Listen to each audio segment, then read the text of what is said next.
Roger the SideQuest Gamer here, and a little while ago I said that I would do another Castlevania review marathon this October. However, I am not pleased with what is going on in Konami recently with their poor treatment of employees and all, so I wasn't going to review any of their intellectual properties, Castlevania being one of them. However, I am not one to break my promises, so I will review one Castlevania game, and this one is out of print as it hasn't got a 3DS eShop re-release yet, so I will be reviewing Kid Dracula for the Game Boy. How is it? Well, let's roll the footage and check it out. Konami.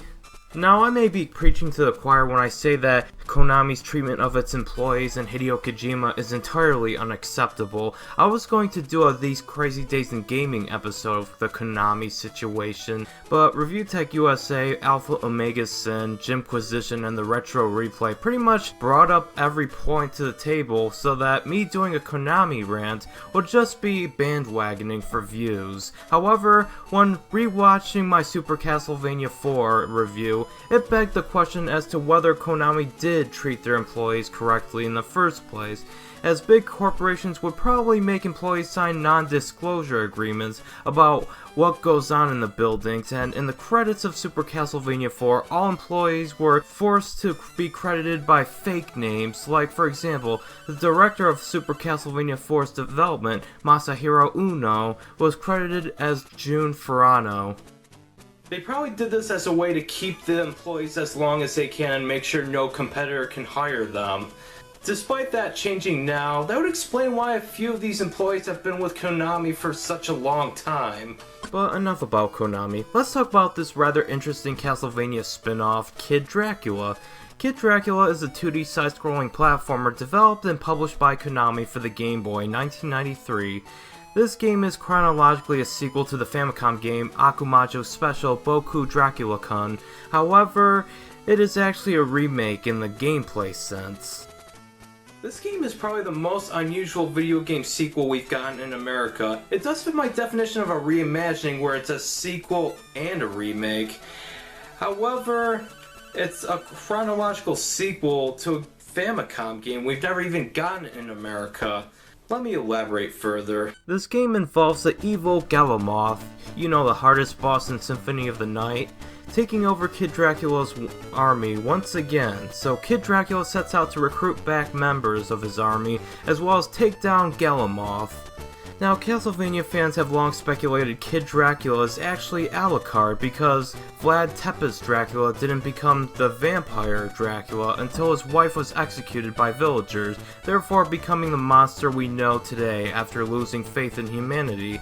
But Alucard was born half vampire into his father's castle, being very well acquainted with the Grim Reaper. And you do often see pictures of an adult Dracula in the castle. But maybe it doesn't matter, as due to the chibi art style this game has, this game might be a separate continuity. The graphics are pretty good by Game Boy standards. All the characters are in that chibi art style, which if you're into, you'll probably get the most out of it. While I'm not into the art style, I do like the visual change in tone as the main Castlevania games are in that gothic, creepy art style. While this is kind of a lively, happier tone, it's a nice change of pace. The game itself is a lot of fun and probably my favorite Castlevania game on the black and white Game Boy. The game has 8 levels total and you'll go through each level traversing through many obstacles while taking out enemies, and at the end of each level you fight a boss. Just like every other Castlevania, although it does this differently, as in the second level you have to shoot a flower's head so it expands its stem platform you need to reach to the other side with, but if the owl enemies destroy the flower head, the stem platform would collapse under you.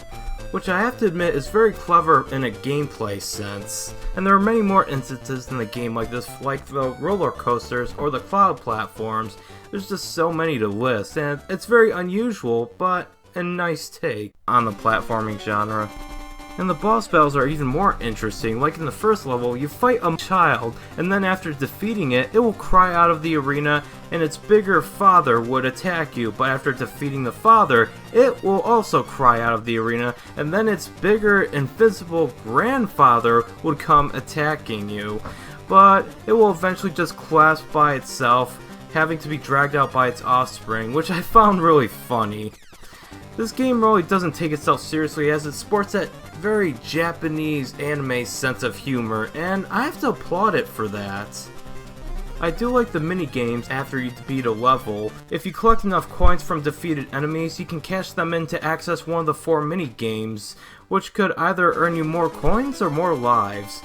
And my favorite one is probably the pogo stick one, because Dracula on a pogo stick is... you won't see that ever again.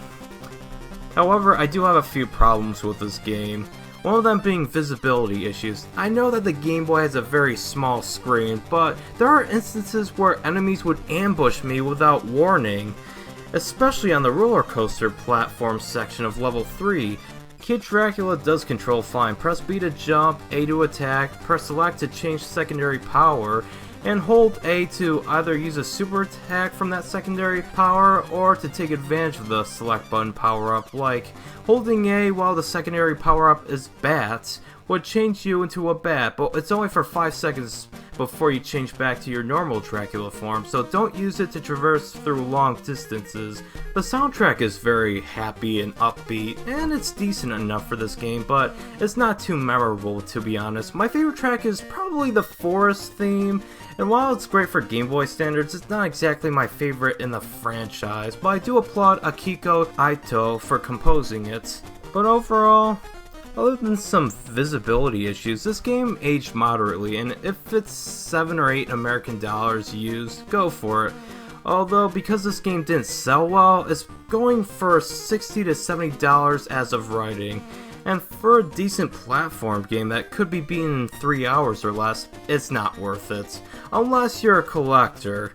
It's not even on the 3DS eShop, so I'd say emulate it if you're curious.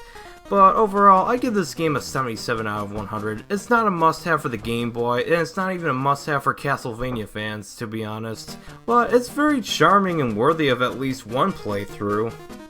So that's Kid Dracula, one of the strangest spin-off games to any video game franchise. It's definitely right up there with Parodias, which was another game made by Konami.